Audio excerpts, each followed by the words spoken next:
In a dimly lit antique store, nestled in an old town, Ravi, an interior designer, finds a peculiar table and chair set. The table has intricate carvings of faces with hollow eyes, while the chair seems to emanate a strange chill. The storekeeper warns him that the set has a dark history, but Ravi dismisses it, seeing only its aesthetic appeal. He purchases it and takes it to his studio, where it becomes the centerpiece of his collection. Unbeknownst to him, the carved faces seem to shift subtly when he isn't looking. Later that night, the storekeeper locks up, muttering prayers under his breath. Ravi notices faint scratch marks on the tabletop, but brushes it off as wear and tear. As he leaves the studio, the chair creaks softly, though no one is there to hear it. Ravi places the set in his living room, proud of the haunting beauty it adds to the space. That night, as he sleeps, he hears faint whispers coming from the living room. Half asleep, he assumes it's the wind and ignores it. The next morning, he finds the chair slightly turned away from the table, which he finds odd but unalarming. As he inspects it, he feels a sudden, sharp pain in his hand, as though something invisible bit him. A tiny, fresh cut on his palm starts bleeding, leaving him puzzled. He blames a splinter and shrugs it off. The carvings on the table seem deeper than before, almost as if they've been freshly etched. Unnerved, he begins to reconsider the storekeeper's warning. While working in his studio, Ravi hears faint, unintelligible whispers echoing around him. He looks up, realizing the sounds are coming from the direction of the table. The faces carved into the wood appear more animated, their hollow eyes almost glaring at him.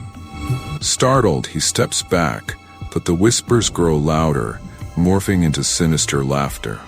Suddenly, the room becomes icy cold and the lights flicker. A gust of wind rushes through, flipping his papers and extinguishing the candles.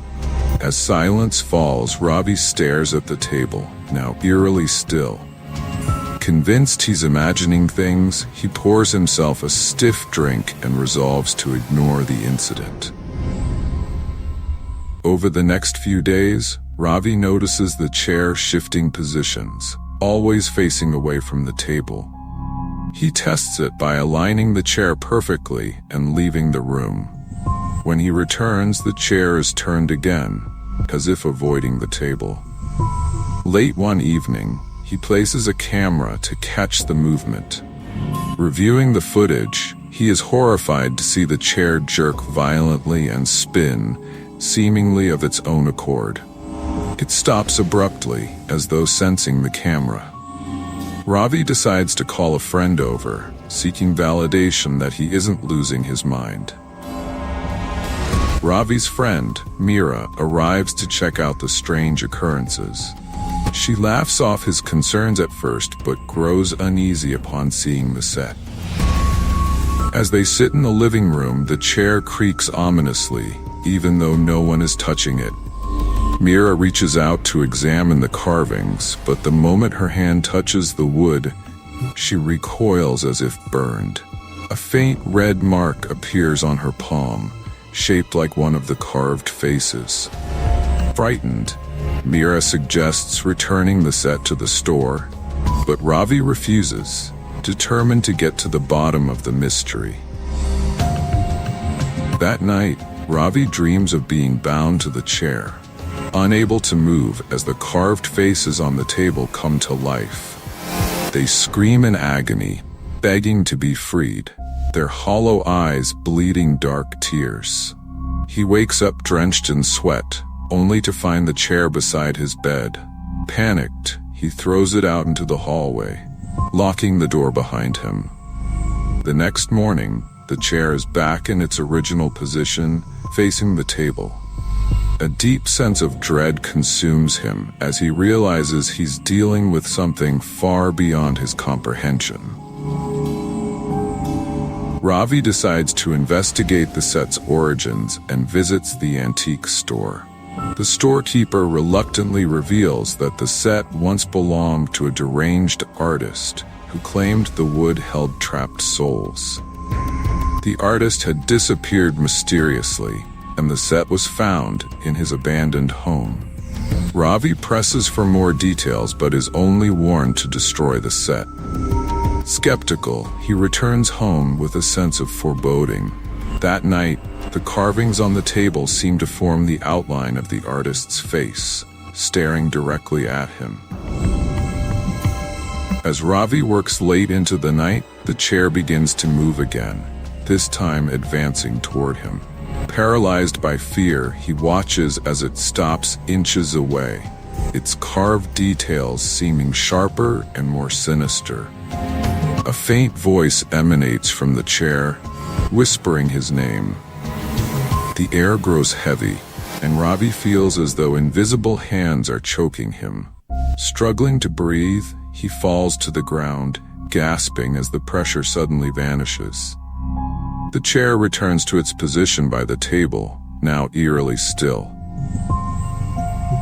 Desperate for answers, Ravi consults a local priest who offers to perform a cleansing ritual. The priest arrives at Ravi's home and begins chanting, sprinkling holy water on the set.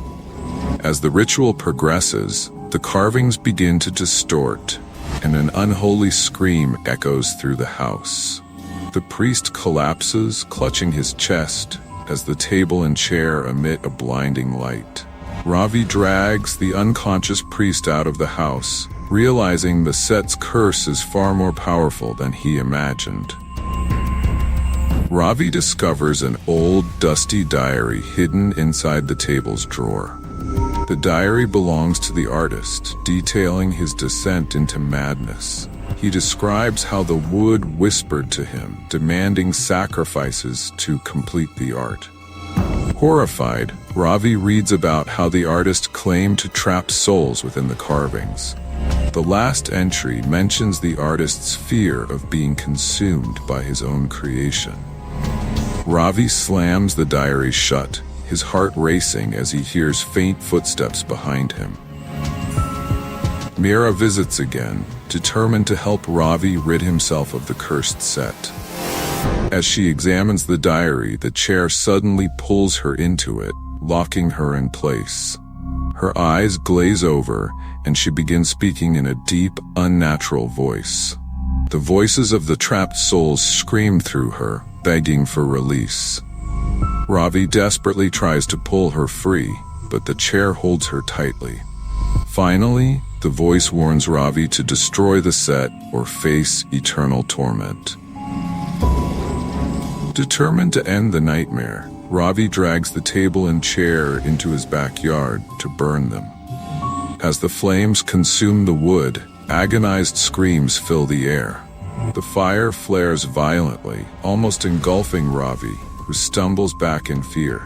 When the flames die down, only ashes remain, but the screams echo faintly in the distance. Ravi feels a strange sense of relief, believing the curse is finally broken. A week later, Ravi wakes up to find the table and chair back in his living room, untouched by fire. The carvings are now more grotesque, with new faces added to the collection. Ravi realizes the curse cannot be escaped and begins to lose his grip on reality. He hears the voices constantly now, whispering dark secrets and urging him to join them. Ravi isolates himself, consumed by the table and chair's malevolent presence. He stops eating and sleeping, his mind plagued by nightmares and whispers. The faces on the table now resemble people he knows, including Meera and the priest.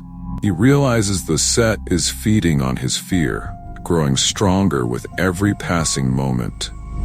Desperate, Ravi considers sacrificing himself to end the curse.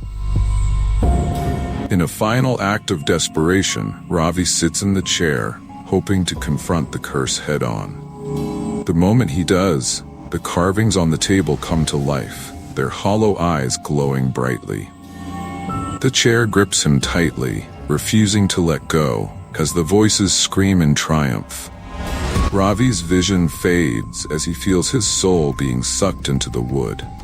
When the room falls silent, the set sits innocently in the corner, its carvings now including Ravi's terrified face. Thanks for watching, and do not forget to like, share, and subscribe our channel for more new videos.